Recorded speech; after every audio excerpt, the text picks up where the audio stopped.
Desak RI cabut larangan ekspor, UE sebut RI tak punya hak hilirisasi, Prabowo ogah diatur Barat. Hilirisasi Indonesia menemui goncangan yang luar biasa. Saat ini Indonesia memang tengah bersengketa di gugatan Organisasi Perdagangan Dunia. Terkadang negara maju, membuat sistem yang harus diikuti oleh negara-negara berkembang seperti Indonesia. Negara berkembang yang memiliki kekayaan alam melimpah seperti Indonesia, memang jadi primadona bagi bangsa asing, untuk menguasai SDA-nya, begitu pula gugatan Uni Eropa akan nikel RI, masa kita dilarang mengolah itu semua di dalam negeri, dengan tegas pihak-pihak terkait dari Indonesia menentang itu semua, dengan menyebutkan bahwa Indonesia memiliki hak sepenuhnya, akan semua kebijakan yang meliputi industri di dalam negeri. Statement ini sangat masuk akal. Indonesia menurutnya memiliki potensi sumber daya alam, yang cukup menjanjikan untuk dikembangkan. Bukan hanya hasil tambang, negeri ini juga mempunyai produksi sumber daya alam laut, pertanian hingga perkebunan yang melimpah. Namun sayang, Indonesia selama ini cukup dirugikan karena hanya mengekspor bahan baku mentah. Sehingga tidak ada nilai tambah yang didapatkan bangsa ini. Ini kekeliruan yang tidak boleh kita ulang lagi. Pemimpin yang akan datang harus berani mengindustrikan bahan-bahan mentah itu, kata Jokowi.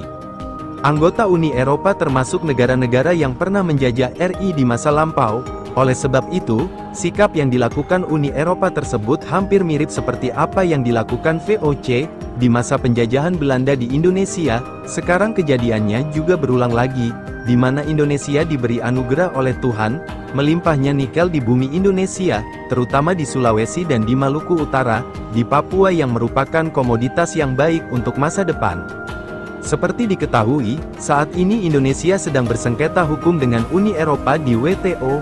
Gugatan itu terjadi lantaran Indonesia resmi melarang kegiatan ekspor biji nikel sejak 2020 silam. Indonesia diketahui mengalami kekalahan gugatan Uni Eropa di Badan Penyelesaian Sengketa atau Dispute Settlement Body WTO, namun Indonesia tetap mengajukan banding.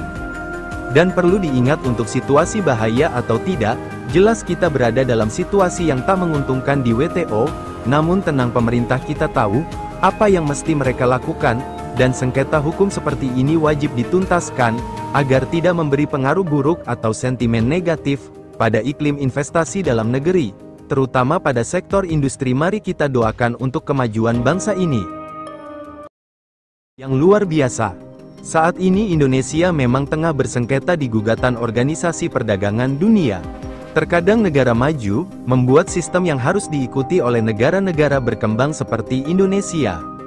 Negara berkembang yang memiliki kekayaan alam melimpah seperti Indonesia, memang jadi primadona bagi bangsa asing, untuk menguasai SDA-nya, begitu pula gugatan Uni Eropa akan nikel RI, masa kita dilarang mengolah itu semua di dalam negeri, dengan tegas pihak-pihak terkait dari Indonesia menentang itu semua, dengan menyebutkan bahwa Indonesia memiliki hak sepenuhnya, akan semua kebijakan yang meliputi industri di dalam negeri.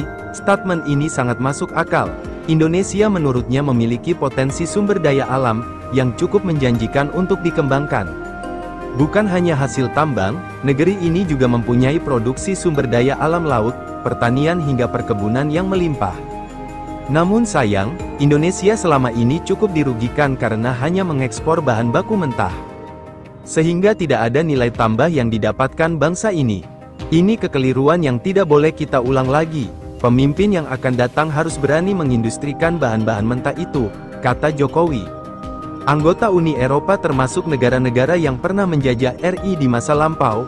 Oleh sebab itu, sikap yang dilakukan Uni Eropa tersebut hampir mirip seperti apa yang dilakukan VOC di masa penjajahan Belanda di Indonesia. Sekarang kejadiannya juga berulang lagi, di mana Indonesia diberi anugerah oleh Tuhan, melimpahnya nikel di bumi Indonesia, terutama di Sulawesi dan di Maluku Utara, di Papua yang merupakan komoditas yang baik untuk masa depan.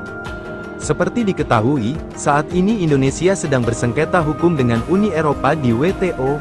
Gugatan itu terjadi lantaran Indonesia resmi melarang kegiatan ekspor biji nikel sejak 2020 silam. Indonesia diketahui mengalami kekalahan gugatan Uni Eropa di Badan Penyelesaian Sengketa atau Dispute Settlement Body WTO, namun Indonesia tetap mengajukan banding.